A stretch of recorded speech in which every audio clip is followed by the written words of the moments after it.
मैं डॉक्टर पप्पूराम कोहली, सह आचार्य राजनीति विज्ञान, राजेश पायलट, राजकीय महाविद्यालय लालसूट। प्रिय विद्यार्थियों, आज हम लोग व्यवस्थापिका का अर्थ, व्यवस्थापिका की परिभाषाएं और व्यवस्थापिका के कार्य एवं भूमिका का अध्ययन करेंगे। किसी देश या राज्य के शासन को सुचारू रूप से चलाने के लिए सरकार की आवश्यकता पड़ती है। सरकार ही वह यंत्र होता है जो राज्य के उद्देश्यों या लक्ष्यों को अमली जामा पहनाता है। अपने उत्तरदायित्वों का वहन करने के लिए सरकार शासन कार्यों को अपने 3 अंगों में बांटकर उन्हें पूरा करने का प्रयास करती है। सरकार के 3 अंग व्यवस्थापिका, कार्यपालिका तथा न्यायपालिका होते हैं। इन तीनों अंगों में व्यवस्थापिका ही सरकार का सर्वोच्च अंग है। व्यवस्थापिका का प्रमुख कार्य सरकार के लिए कानून या विधि निर्माण का कार्य करना है। अध्यक्षात्मक सरकार में तो विधायिका ही इस कार्य को स्वतंत्रतापूर्वक करती है, लेकिन संसदीय प्रजातंत्र में यह कार्य कार्यपालिका के साथ मिलकर किया जाता है। लेकिन यह बात सबसे अधिक महत्व रखती है कि प्रत्येक शासन व्यवस्था में कानून निर्माण का उत्तरदायित्व विधायिका के कंधों पर ही होता है। लोकतंत्र के विकास के साथ साथ विधायिका का भी विकास हुआ है। व्यवस्थापिका का अर्थ और परिभाषाएं। साधारण शब्दों में विधायिका या व्यवस्थापिका सरकार का वह अंग है जो कानून निर्माण का कार्य करता है। इसे आमतौर पर संसद के नाम से भी जाना जाता है। संसद शब्द की उत्पत्ति फ्रेंच शब्द पार्लियर, जिसका शाब्दिक अर्थ है बातचीत करना या बोलना, तथा लैटिन शब्द पार्लियामेंटम से हुई है। संसद को अंग्रेजी में पार्लियामेंट कहा जाता है। लैटिन शब्द पार्लियामेंटम का प्रयोग भी बातचीत के लिए ही होता रहा है।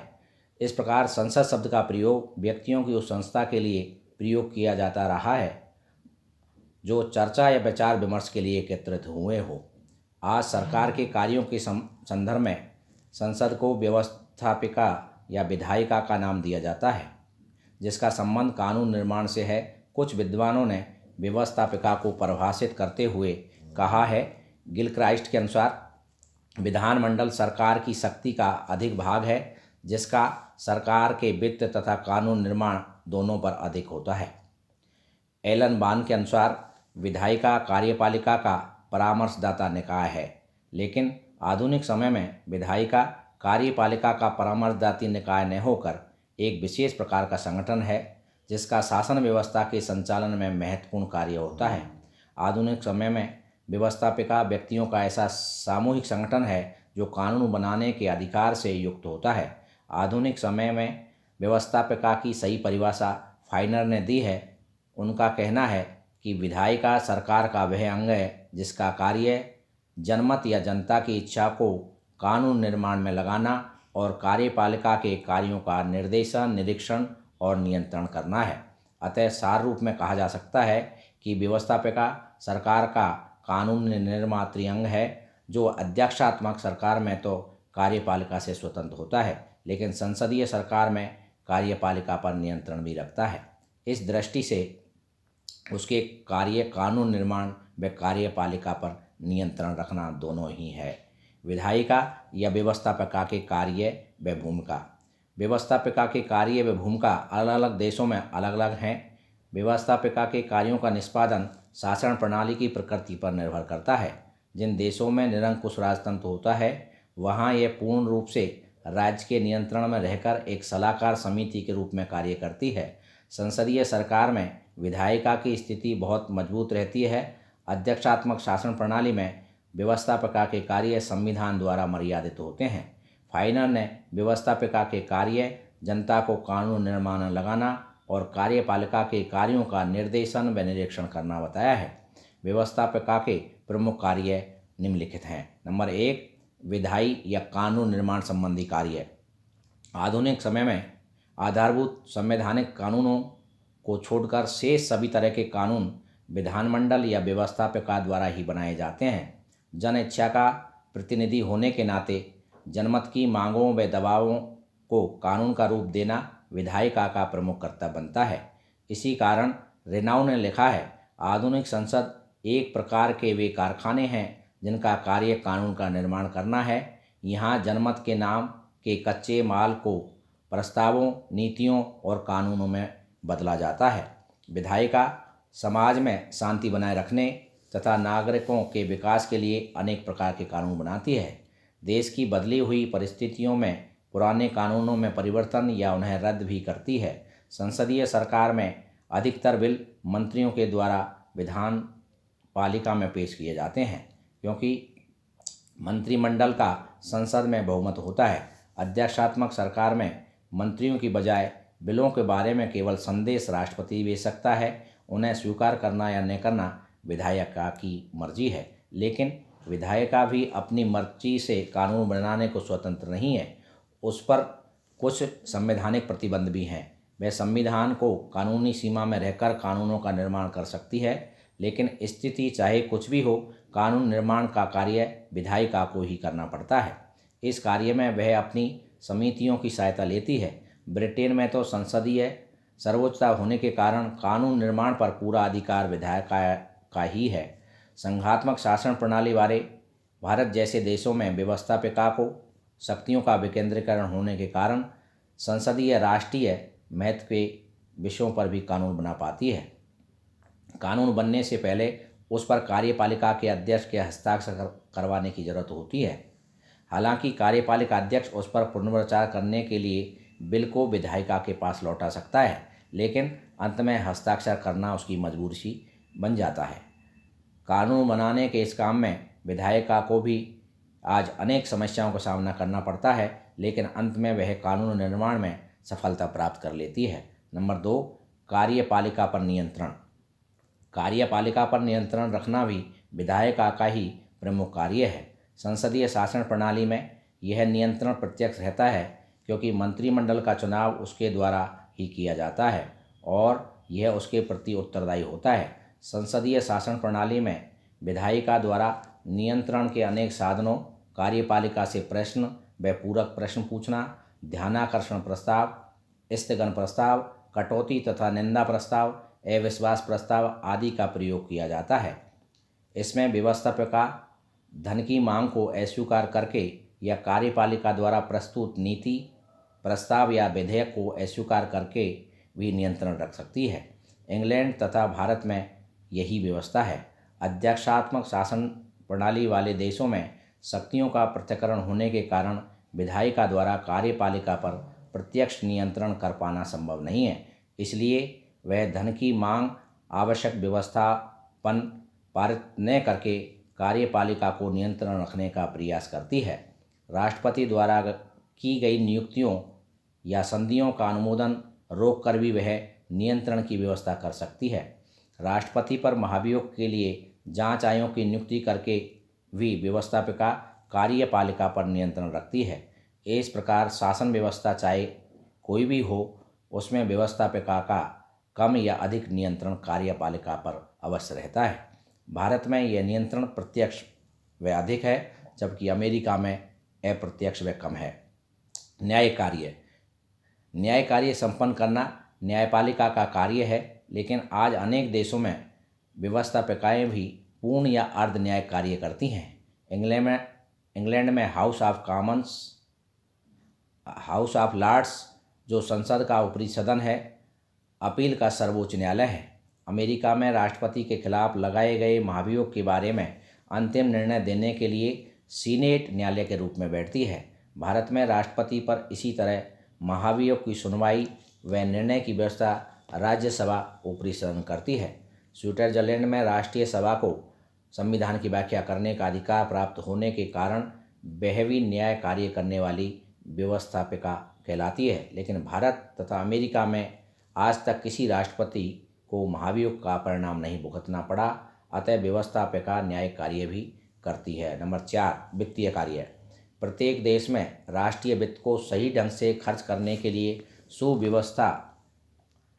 व्यवस्थापालिकाएं ही करती हैं। वास्तव में धन ही किसी राजनीतिक व्यवस्था व समाज का आधार होता है। यदि इसका दुरुपयोग किया गया तो राजनीतिक व्यवस्था पर आने वाले संकटों से कोई नहीं बच सकता। मेडिसन ने लिखा है, जिसके पास वित्तीय शक्ति हैं उसी के पास वास्तविक शक्तियाँ होती हैं। प्रजातंत्रीय देशों में वित्तीय शक्ति पर नियंत्रण की व्यवस्था विधायिका के निम्न सदन, निर्वाचित सदन को सौंपी गई है। उसकी स्वीकृति के बिना एक भी पैसा खर्च नहीं किया जा सकता है। नए कर लगाना तथा अनावश्यक करों को समाप्त करना भी व्यवस्थापिका का ही कार्य है। वित्त विधेयक भी हमेशा निचले सदन में ही पेश किया जाता है। वह धन कटौती का प्रस्ताव पेश कर सकता है। अध्यक्षात्मक शासन प्रणाली में वित्त विधेयक पूर्ण रूप से कार्यपालिका द्वारा ही तैयार कराकर विधायिका के पास भेजा जाता है, लेकिन प्राय विधायिका उसमें से कुछ राशि काटकर उसे पास करती है। यद्यपि विधायिका की वित्तीय शक्तियों पर भी सभी देशों में अनेक प्रतिबंध हैं, लेकिन अंतिम रूप में किसी न किसी तरह व्यवस्थापिका वित्तीय कार्यों का संपादन सफलता के साथ करने में कामयाब हो जाती है। नंबर 5, संविधान में संशोधन संबंधी कार्य। व्यवस्थापिका को संविधान में संशोधन करने का भी अधिकार प्राप्त होता है। कुछ देशों में तो यह अधिकार पूर्ण रूप से प्राप्त है और कुछ में आंशिक। कुछ देशों में तो विधायिका साधारण बहुमत से संविधान संशोधन कर देती है, लेकिन कुछ में विशेष प्रक्रिया के तहत ही संशोधन करना पड़ता है। भारत में ये कार्य संसद 3 तरह से करती है। संसद के साधारण बहुमत से, नंबर 2 संसद के 2/3 बहुमत से, नंबर 3 संसद के 2/3 बहुमत तथा आधे से अधिक राज्यों की स्वीकृति से। ब्रिटेन में यह कार्य साधारण बहुमत द्वारा ही संपन्न हो जाता है। स्विट्जरलैंड में संशोधन संबंधी प्रस्ताव जनता के सामने जन निर्णय के लिए पेश किए जाते हैं। वहाँ जनता को संविधान संशोधन का प्रस्ताव रखने का अधिकार है। संशोधन प्रस्ताव पर कैंटोनों की स्वीकृति आवश्यक होती है। अमेरिका, जर्मनी, स्विट्जरलैंड आदि देशों में संसद को संशोधन का आंशिक अधिकार प्राप्त है, जबकि भारत तथा ब्रिटेन में उसे संशोधन करने का पूरा अधिकार प्राप्त है। संशोधन का यह अधिकार संसदीय देशों में व्यवस्थापिका की सर्वोच्चता को सिद्ध करता है। निर्वाचन संबंधी कार्य। संसार में सभी देशों में विधायिका को चुनाव संबंधी कार्य भी करने पड़ते हैं। भारत में राष्ट्रपति का चुनाव संसद के दोनों सदनों के चुने हुए सदस्य तथा प्रांतीय विधानमंडलों के सदस्यों द्वारा मिलकर किया जाता है। स्विट्जरलैंड में राष्ट्रीय सभा मंत्रिपरिषद न्यायाधीशों तथा प्रधान सेनापति का चुनाव करती है। रूस में सुप्रीम सोवियत संसद ही कार्यपालिका के सदस्य तथा सुप्रीम कोर्ट के न्यायाधीशों का चुनाव करती है। इंग्लैंड तथा भारत में निम्न सदन स्पीकर का चुनाव करता है। चीन में संघीय राष्ट्रपति संसद के द्वारा ही चुना जाता है। अमेरिका में कांग्रेस निर्वाचन विवरणों तथा सदस्यों की निर्वाचन संबंधी योग्यता का निर्णय करने का अधिकार रखती है। जापान में डाइट संसद प्रधानमंत्री का चुनाव करती है। इस तरह सभी देशों में व्यवस्थापिका निर्वाचन संबंधी कार्य भी करती है। नंबर 6, विमर्शात्मक कार्य। कोई भी कानून तभी लोकप्रिय हो सकता है जब वह व्यापक सूझबूझ व विचार विमर्श से निर्मित हो। इसलिए व्यवस्थापिका अच्छे कानून का निर्माण करने के लिए व्यापक विचार विमर्श करती है। व्यवस्थापिका अनेक हितों, दृष्टिकोणों और समुदायों का प्रतिनिधित्व करने वाला सभा स्थल है। इसमें सार्वजनिक विषयों, राष्ट्रीय तथा अंतर्राष्ट्रीय विषयों के बारे में व्यापक विचार विनिमय होता है। इसमें शासन संबंधी सारी बातों पर आवश्यक विचार करके ही निर्णय किया जाता है। अपना कार्य सही ढंग से करके वास्तव में व्यवस्थापिका उचित व्यवस्थापन कार्य ही करती है। इस कार्य को करने में व्यवस्थापिका की इस समितियां उसका पूरा सहयोग करती हैं। नंबर 7, अन्य कार्य। आज का युग लोक कल्याणकारी राज्यों का युग है। संसदीय पद्धति के विकसित हो जाने के कारण बनाने तथा प्रशासन पर नियंत्रण रखने का कार्य कार्यपालिका भी करने लगी है, लेकिन इससे व्यवस्थापिका का बोझ कम नहीं हुआ है।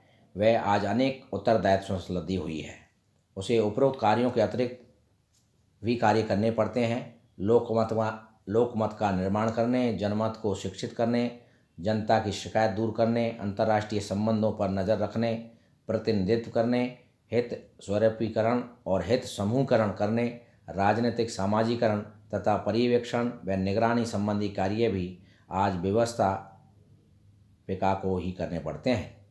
ये कार्य संसदीय देशों में तो व्यवस्थापिका के महत्वपूर्ण कार्य बन रहे हैं। इसी कारण फेडरिक ने लिखा है, आधुनिक समय में एक प्रतिनिधि सभा का मूल कार्य कानून निर्माण उतना महत्वपूर्ण नहीं है जितना कि आम जनता की राजनीतिक शिक्षा, प्रचार कार्य तथा विभिन्न मतों, विचारों और मतभेदों का एकीकरण है। लेकिन व्यवस्थापिका की ये भूमिका लोकतंत्रीय शासन व्यवस्थाओं तक सीमित सिमटकर रह जाती है। अधिनायकवादी देशों में उसकी भूमिका सिकुड़ जाती है। व्यवस्थापिका की भूमिका का मूल्यांकन।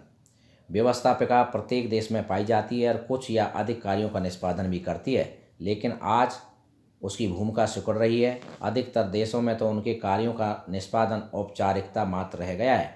आज संवैधानिक देशों में व्यवस्थापिकाओं की भूमिका विधि निर्माण से कम हो रही है, लेकिन इसका अर्थ यह नहीं है कि लोकतंत्रीय देशों में इसकी भूमिका महत्वहीन हो गई है। इन देशों में सरकारी और अन्य राजनीतिक कार्य इन्हीं के द्वारा पूरे किए जाते हैं। अध्यक्षात्मक शासन प्रणाली में सरकारों के कार्यों पर विधायिका का प्रभाव स्वतंत्र व अधिक है। ब्रिटेन में संसदीय प्रणाली होने के कारण इनका प्रभाव द्विदलीय व्यवस्था के तहत कार्यपालिका जितना ही है, किंतु भारत में व्यवस्थापिका का प्रभाव कम है।